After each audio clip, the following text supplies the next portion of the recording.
Okay, so hear me out. I redid my pedal board with a Quad Cortex.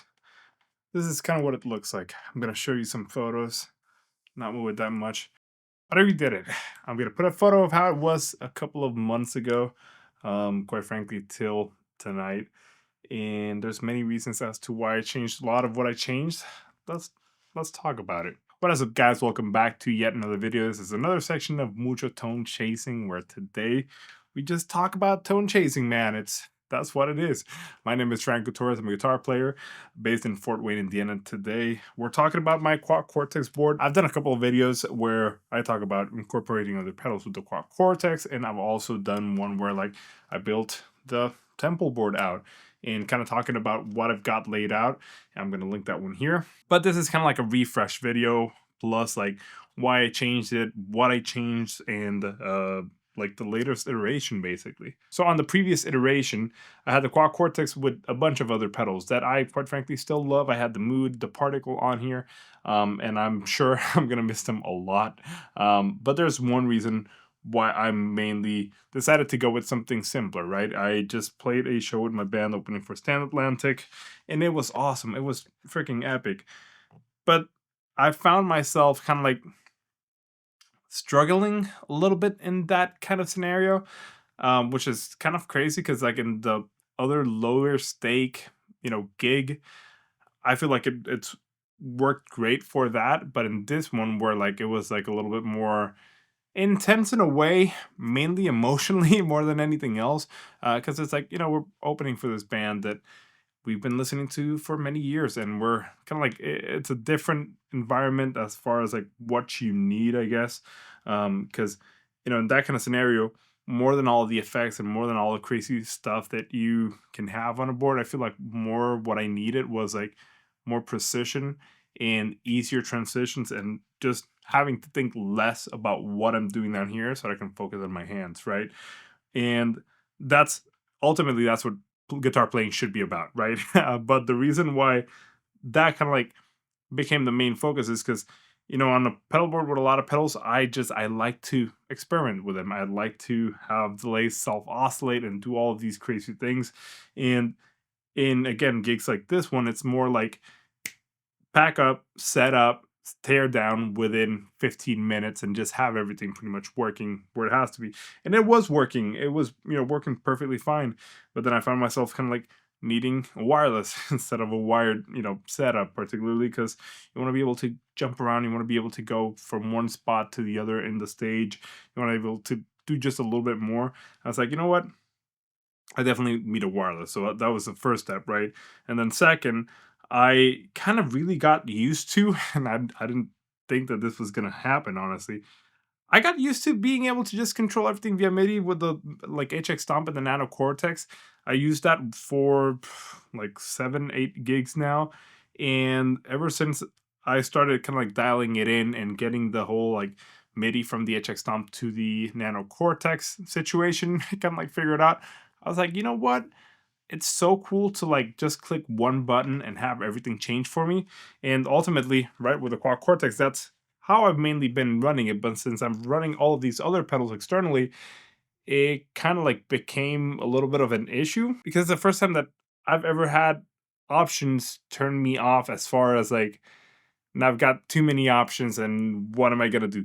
It's never been like that. I've always loved having multiple pedals and just being able to do crazy things with it. But having the HX Stomp and the Nano Cortex board, as simplified as it can, kind of like changed my perception as far as like what I want to be able to do on a show. And I'll click one button and it'll do everything for me, right? And that's kind of like the philosophy of how I'm going to be setting this one up. I literally just put it together. I'm going to spend the next weekend kind of like just setting everything up and having everything go the way I want it to.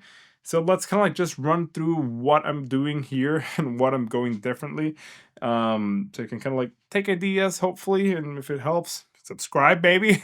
But yeah, no, if it helps, hopefully it does. It gives an idea or something. I really do this because I want to be able to help other people kind of like, get this figured out, because it's taken me time to figure it out, and why not help it and pay it forward? It's not a bad thing. So yeah, let's talk about it.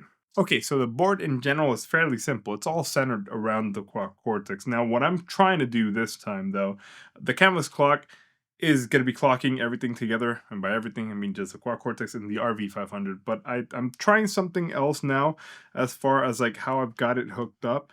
And what I mean by that is that I'm going to be trying to, and pardon me real quick while I connect something back. I'm going to be trying to send tempo from the canvas clock to the Quad Cortex and to the RV500, but also sending signal from the Quad Cortex into the canvas clock so that that can send program changes into the RV500, if that makes sense.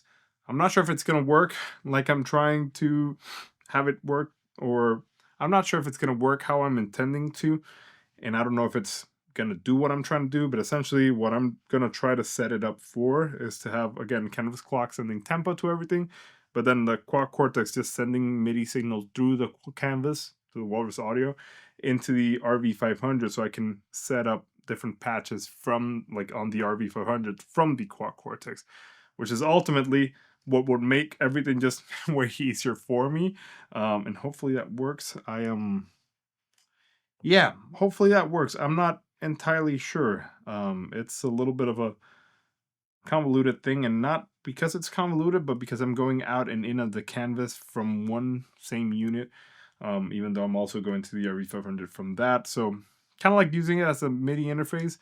We'll figure out if that works. If it doesn't, quite frankly, I'll just make another video. I was wrong. I'm not sure if that'll be the case yet.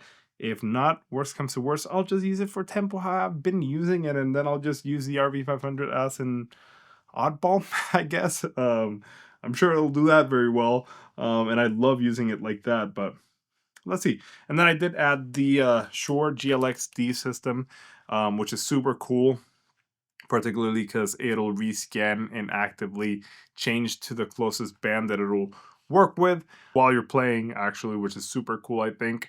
So I don't have to worry about necessarily, be thinking about bands or whatnot. It'll just do it for me, which I think is pretty sweet. And then, of course, I just added a little extra battery on here with the charger. The charger is just all kind of like going into the Powermax, which is just a white DC7.